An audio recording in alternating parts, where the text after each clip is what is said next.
ప్రస్తుతం మనతో పాటు బీసీ నాయకులు బాలగొని బాలరాజు గారు ఉన్నారు. మాట్లాడించే ప్రయత్నం చేద్దాం. ఏదైతే బీసీలకు సంబంధించి 42% రిజర్వేషన్కు మేము కట్టుబడి ఉన్నామని ప్రభుత్వం చెప్తుంది. స్థానిక సంస్థల ఎలక్షన్లో కూడా మీకు ఖచ్చితంగా ఇచ్చే అవకాశాలు కూడా ఉంటాయంటూ కూడా రాష్ట్ర కాంగ్రెస్ నాయకులు చెప్తున్నారు. ఇలాంటి సమయంలో అత్యవసర సమావేశం ఎందుకు నిర్వహించారు? 9 షెడ్యూల్లో చేర్చి పార్లమెంట్లో ఆమోదించి రాష్ట్రపతి గారి ఆమోదం తెలిపినాకనే మేము నమ్ముతాం. ఎందుకంటే బీజేపీ పార్టీ అధ్యక్షుడు ఢిల్లీలో కూర్చొని అసెంబ్లీలోనేమో బీజేపీ పార్టీ 42%కు మద్దతు తెలిపింది. ఇప్పుడు వచ్చిన కొత్త ప్రెసిడెంట్ ఏమంటుండు, మోసం చేయడానికి రెడీ ఉన్నాడు. 42% వీలుపడది, కోర్టులు ఒప్పుకోవు అని లీకులు ఇస్తుండు. మళ్ళీ ఆ విధానం అయితే అసెంబ్లీలో ఎందుకు సంపూర్ణంగా మద్దతు తెలిపినాం? ఆ రోజే బైకాట్ చేసేటుంటుంది. ఏంటంటే బీసీలను 2 పార్టీలు కూడా మోసం చేస్తున్నాయి. ఎందుకంటే ఇన్ని రోజులు కోర్టు తీర్పు వచ్చినాక ప్రధాని దగ్గరికి అఖిలపక్షము తీసుకుపోవాలి, ప్రయత్నం చేయాలి ముఖ్యమంత్రి గారు. రాహుల్ గాంధీ ఆశయం ప్రకారము కామారెడ్డిలో ఇచ్చిన డిక్లరేషన్ ప్రకారము బిల్లు ఆమోదించినాం, అసెంబ్లీలో క్యాబినెట్లో ఆమోదించినాం, గవర్నర్ గారు తెలిపినాక నువ్వు గట్టిగా ప్రయత్నం చేస్తే కదా పార్లమెంట్లో పెట్టి 9 షెడ్యూల్లో పొందుపరిస్తే మేము అప్పుడు బీసీలను నమ్ముతాం. ఎందుకంటే 2 పార్టీలు కూడా మమ్మల్ని 2 రకాలుగా మోసం చేస్తున్నాయి. బీసీలందరికీ కూడా అన్యాయం జరిగే దిశగా మాకు కనబడుతుంది. కాబట్టి పార్లమెంట్లో బిల్లు పెట్టి 9 షెడ్యూల్లో చేర్పించినప్పుడే ఎవరినైనా నమ్ముతాం. అప్పటిదాకా మా బీసీ సంఘాలంతా భారతదేశంలో చేస్తాం. మొదట తెలంగాణలో, ఇప్పుడు జరగబోయే స్థానిక సంస్థల ఎలక్షన్లో బీసీల సత్తా ఏంటిదో చూపెడతాం.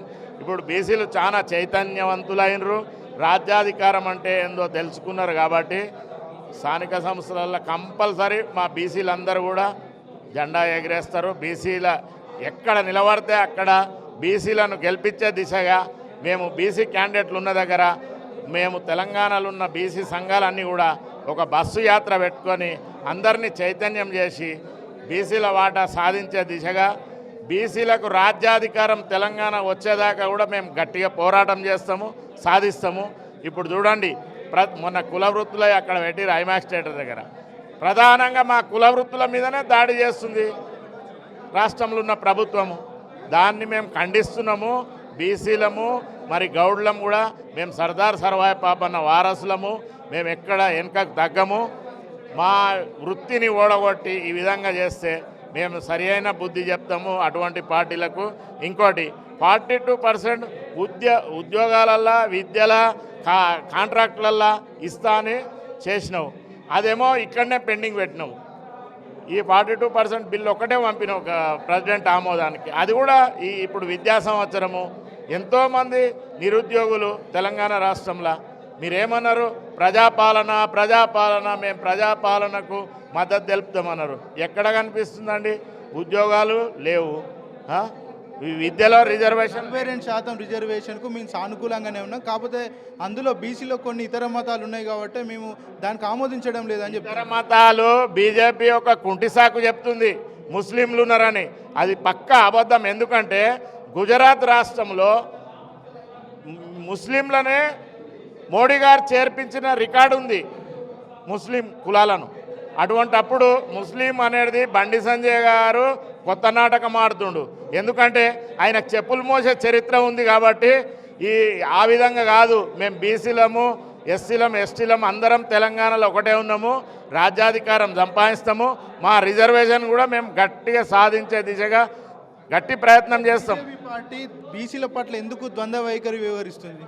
2 నాల్కల వైఖరి చేస్తుంది. ఒకసారి బీసీ ముఖ్యమంత్రి అన్నాడు, ఒకసారి బీసీ అధ్యక్షుని ఇస్తా అన్నాడు. ఇచ్చిండా? ఈటల రాజేందర్ గారికి అగ్రవర్ణాలను తెచ్చి ఆర్ఎస్ఎస్ కార్యకర్తను తెచ్చి పెట్టిండు. ఆయన క్రిమినల్ లాయర్, మంచి లాయరే ఉండొచ్చు. కానీ మేము బీసీ, ఎస్సీ, ఎస్టీలము 90% ఉన్నాము. మా కులాల నుంచి కాకుండా నువ్వు ఓసీని తెచ్చి పెడితే నీకు అధికారం బీజేపీ పార్టీకి తెలంగాణలో ఎట్లా వస్తుందండి? వస్తుందా చెప్పండి? ఎవరు నమ్ముతారు మిమ్మల్ని? వాళ్ళు చేస్తున్నది అదే విధంగా ఉంది, మీరు చేస్తున్నది అదే విధంగా ఉంది. వాళ్ళు ఏమంటారు? బీసీలల్లో డబ్బులు లేవు, గెలిచే సత్తా లేదంటారు. ఇప్పుడు గెలిచి చూపెడతాం కదా, చూడండి. గెలుస్తాము. ముందు రాజ్యాధికారం కూడా తెలంగాణలో బీసీలదే రాజ్యము 29లో మీరు చూడండి. తెలంగాణ రాష్ట్రంలో కాంగ్రెస్ ప్రభుత్వం వచ్చిన నాటి నుంచి నేటి వరకు కూడా అనేకమైనటువంటి కళ్ళు దుకాణాల మీద దాడులు జరుగుతున్నాయి. అందులో చాలా వరకు అవకతవకలు జరుగుతున్నాయి కాబట్టి మేము దాడులు చేస్తున్నామంటూ కూడా ప్రభుత్వం చెప్తుంది.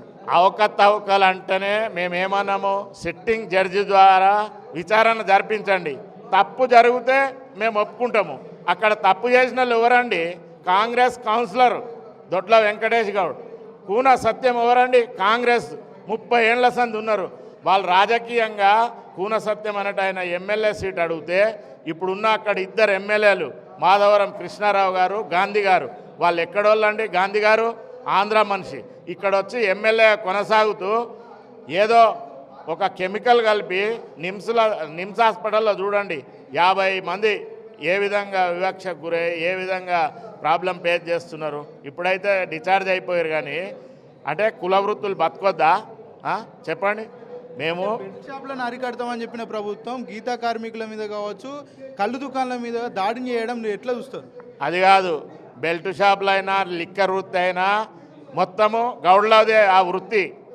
మేము ముందు ఆ వృత్తి మాది కాబట్టి మాకు అధికారం వస్తే ఇది ఎంత 5 నిమిషాల పని మొత్తం మా జాతికి అంకితం చేసేస్తాం. వైన్ షాపులు కూడా మేము అదే దిశగా పోరాటం చేస్తున్నాం. ఫస్ట్ రాజ్యాధికారం కావాలి, తర్వాత మా వృత్తి రక్షణ కావాలి. అవన్నీ చేయాలనే మా కదా పోరాటం. అంటే పిసిసి అధ్యక్షుడు మహేష్ కుమార్ గౌడ్ కూడా ఉన్నారు. ఎందుకు దీని పట్ల సానుకూలంగా స్పందించడం లేదు? మహేష్ కుమార్ గౌడ్ శక్తి ఏందో, ఆయన ప్రమాణ స్వీకారం అప్పుడే హైదరాబాద్ నగరంలో లక్షలాది మంది వచ్చారు. ఇక్కడ ఏందండి, అగ్రవర్ణాల ముఖ్యమంత్రి ఉండు కాబట్టి మా సోదరుణ్ణి చేయనిస్తలేరు బీసీలకు. కానీ ఆయన బ్లాక్ బెల్ట్ యోధుడు, ఆయన దగ్గర సత్తా ఉంది. సమయం వచ్చినప్పుడు ఆయన తప్పకుండా కాపాడుతాడు. మాకందరికి అపారమైన నమ్మకం ఉంది మహేష్ కుమార్ గౌడ్ మీద. గతంలో గీతా కార్మికులకు సంబంధించి సంక్షేమ పథకాలు ఉంటుండే, ఎక్స్గ్రేషియా ఉంటుండే, చనిపోయిన వెంటనే డబ్బులు కూడా అకౌంట్లో జమ అవుతుండే. ఇప్పుడు అలాంటి సిచ్యువేషన్స్ ఎవి కూడా లేవంటూ కూడా గీతా కార్మికులు వాపోతున్న పరిస్థితి. మీరేం చెప్తారు ఈ విషయం? ఇప్పుడు ముఖ్యమంత్రి గారు లష్కర్గూడలో ఇస్తామన్నాడు ఎక్స్గ్రేషియా. ఇప్పటి వరకు మేనిఫెస్టోలో పెట్టించిండు 10 లక్షలు ఇస్తానని. ఎక్కడైనా ఒక్కరికన్నా ఇచ్చిండు ఆ రాష్ట్రంలో చూడండి. అయినా మేము ఓపికతో వింటున్నాము. జనగామ జిల్లాకు సర్దార్ సర్వాయి పాపన్న పేరు పెడుతున్నాడు, పెట్టిండా? ట్యాంకు బండ్ మీద సర్దార్ సర్వాయి పాపన్న విగ్రహం పెట్టాలన్నాం. మా నిరుపేద గీత కార్మికులకు 5,000 పెన్షన్ ఇస్తా అని మేము 5 వాగ్దానాలతోని గాంధీ భవన్ వెళ్ళి అక్కడ రాహుల్ గాంధీని భారత్ జోడో యాత్రలో కలిసి మేము ఇచ్చినాం. ఆ రోజు ఒప్పుకున్నాడు, మేనిఫెస్టోలో పెట్టిండు. ఇప్పటి వరకు ఎక్కడైనా ఇచ్చిండా? మొన్న బార్ల వేలమైంది, మా గౌడ్స్కు 25% ఇస్తా అని అన్నాడు, ఇచ్చిండా? ఏదన్నా ఒకటైనా సాధించింది ఉందా? ఈ అంశాలన్నీ కూడా స్థానిక సంస్థల ఎలక్షన్లో ఎఫెక్ట్ చూపెట్టే అవకాశాలు ఉంటాయా? 100% ఉంటుంది. ఎందుకంటే మా జనాభానే ఇంత ఉంది. ఇప్పుడు బీసీల జనాభా 60% ఉంది. ఎస్సీ ఎస్టీలు అందరం కలిస్తే 90%. మేమందరం కూడా 375 ఏళ్ళ కిందనే మా సర్దార్ సర్వాయి పాపన్న అంటే బడుగు బలహీన వర్గాలకు దేవుడు. ఆయన తర్వాత మాకు ఎన్టీ రామారావు అనేట ఆయన గొప్పగా ఉపాధి పెంచిండు, రాజ్యాధికారంలో వాటా ఇచ్చిండు. ఆయన ఎన్టీ రామారావు గారు కనిపించే దేవుడు. అటువంటి వాళ్ళతోనే మేము లాభం పొందినాము. ఇప్పుడు మాకు రామచంద్రరావు చేస్తాడా?